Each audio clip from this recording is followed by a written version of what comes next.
From the gas pump to the grocery store, inflation is everywhere. Seriously, make it stop. Thankfully, there's one company out there that's giving you a much-needed break.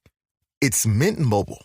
As the first company to sell premium wireless service online only, Mint Mobile lets you order from home and save a ton, with phone plans starting at just $15 a month. All plans come with unlimited talk and text, plus high-speed data delivered on the nation's largest 5G network. To get your new wireless plan for just $15 a month and get the plan shipped to your door for free, go to mintmobile.com/switch. That's mintmobile.com/switch. On today's Smart 7, British troops on Sudan rescue mission, Murdoch fires Tucker Carlson, and lots more. It's Monday the 25th of April, it's World Penguin Day, and happy birthday Renee Zellweger. The Smart 7. It's news, but not the news.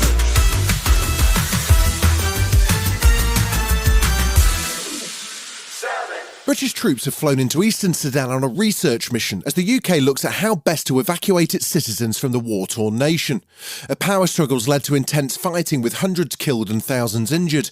At midnight, both sides agreed to a 72-hour ceasefire. Previous ceasefires have failed to hold, but UK citizens have accused the government of abandoning them after flying out diplomatic staff and their families first.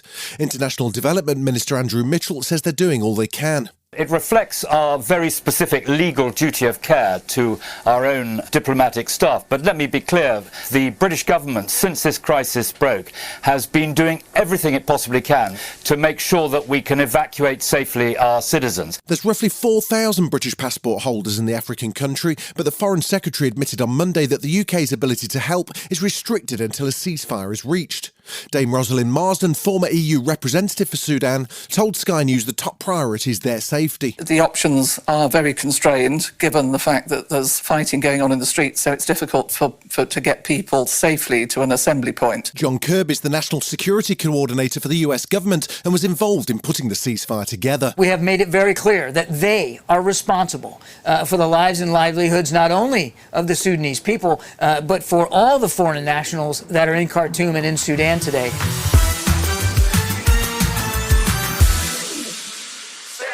Jeremy Corbyn ally Diane Abbott is facing growing criticism after being suspended by the Labour Party over her comments in The Observer.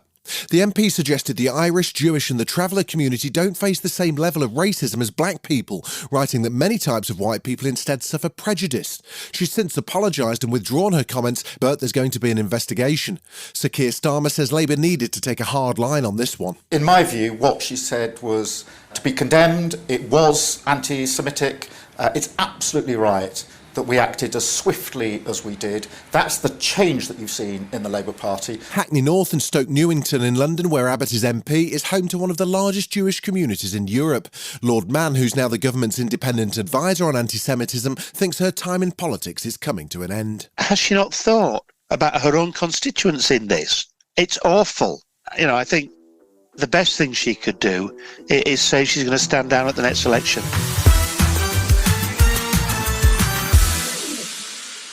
The Prime Minister attempted to woo industry leaders at a Business Connect conference in London on Monday, telling around 200 high-profile chief execs the government's got your back. As well as announcing a new £100 million task force to develop AI for use in things like healthcare and education, Sunak spoke about increasing opportunities for the private sector to boost economic growth. It comes as the government pitches the UK as the unicorn kingdom in California, and he was giving it the full cooking demonstration guy with the Britney mic. We unapologetically want to make sure that this country is a beacon for the world's most successful, talented people. But Sunak, who was likely hoping to patch up relations with businesses after the challenges of Brexit, soon faced criticism from one in particular. The chairman of Burberry was unhappy with his decision as Chancellor to scrap the VAT refund for tourists. Jerry Murphy described it as a spectacular own goal, which has put people off from shopping in the UK. Leaving the EU has had a significant friction effect on trade. It is the case that it's a drag on both. It was a dramatic day in US media as Don Lemon was fired by CNN just moments after Tucker Carlson was kicked out by Fox. Lemon announced the news on Twitter, having been at the centre of a string of controversies over on-air comments and treatment of female colleagues. Whilst controversial right-wing commentator Carlson appears to have been fired by Rupert Murdoch less than a week after a settlement was made with voting machine company Dominion over the network's 2020 US election reporting. The firm was paid around £632 million by Fox, and there's also lawsuits pending from Smartmatic and a former Carlson producer. Referring to the January the 6th Capitol riots, Democrat Congresswoman Alexandria Ocasio-Cortez called for media organisations to be held accountable. When you look at what Tucker Carlson and some of these other folks on Fox do, it is very clearly incitement of violence. Still to come on the Smart 7, a final carpool karaoke and tributes to a dancing teacher from Dartford. Right after this.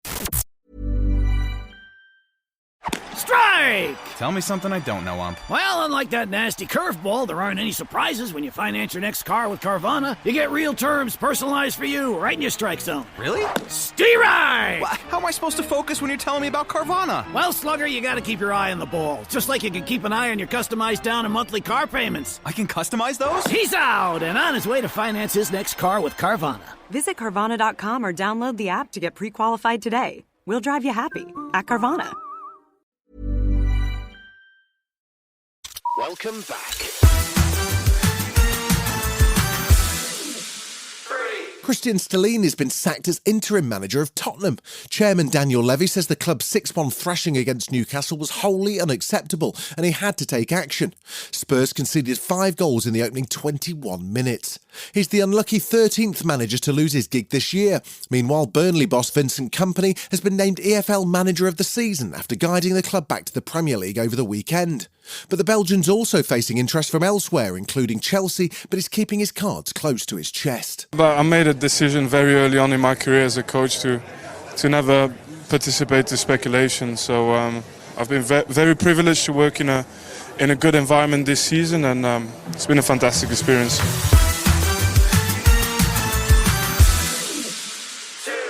James Corden's in his final week of The Late Late Show. He's signing off after 8 years in the Hollywood hot seat and getting ready to head back to the UK. He's been stacking up the big guests for the last few weeks, and he finished off carpool karaoke with a return guest star, Adele. She drove James around and took the opportunity to ask him how he's feeling about quitting the job he loves. I think I underestimated how many friends I'd make doing it, and it's like a family. So more than anything, I will just miss going into work with my friends every day. And I'm really going to miss Los Angeles.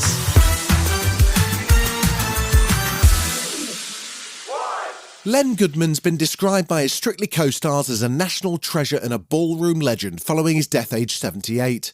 The former head judge and ex-professional dancer had been diagnosed with bone cancer. He was known for his distinctive catchphrase, 7, when he was announcing scores.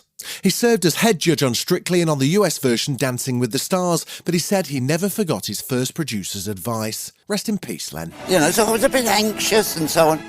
And I spoke to the producer and she said, "Are you all right? You ready?" I said, "Well, I'm a bit nervous, to be honest, Izzy. I don't want to come over wooden."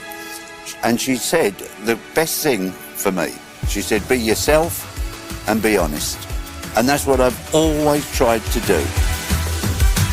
You've been listening to The Smart 7. We'll be back tomorrow at 7 a.m. Hit that follow button and have a great day. Give us 7 minutes and we'll give you the world.